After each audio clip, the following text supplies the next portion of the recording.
Well, tax season is officially underway. Today, the first day you can file your tax return. Tax experts saying this year's refund for many may be smaller than perhaps what you saw last year.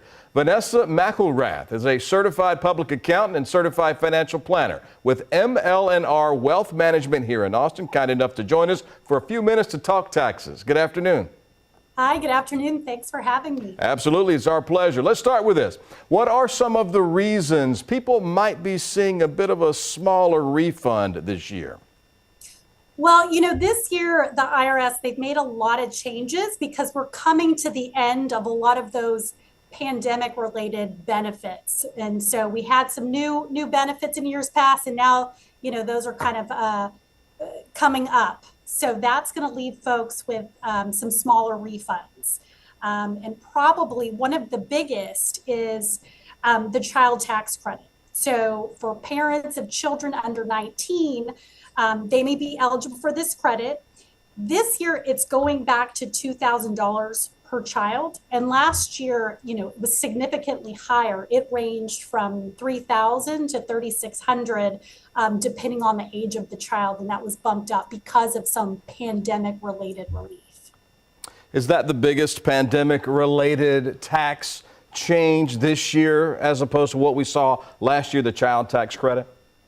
Yeah, that's going to be the biggest one that's been phased out, that now is probably going to have the biggest impact on, I would say, the bottom line for folks across the board. All right. People want to know, what are the ways you can maximize that refund if you're going to get a refund? What are some ways that people that are filing for this 2022, I guess, what are some ways they can maximize that refund? Well, number one is you want to be efficient and effective. So that means getting your taxes filed sooner rather than later so you can get that refund quicker.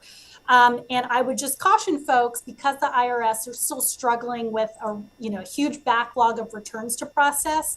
And so filing online, it's going to be the most efficient and effective method. So by doing that, you'll typically get your refund in about 21 days. Whereas if you're filing, via an old snail mail paper return, you're looking at a much longer window of time, and especially on interest rates and getting that money back sooner, sooner is better.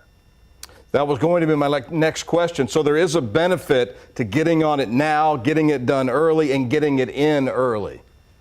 Yeah, exactly. I mean, the longer you wait, you're just kind of getting at the back of the line. And if it's not processed online, it's got to get sifted through in a physical facility. So as you can imagine, that just takes a much longer time. All right, Vanessa McElrath with ML&R Wealth Management. Thank you so much for the tips today. Great. Thanks for having me.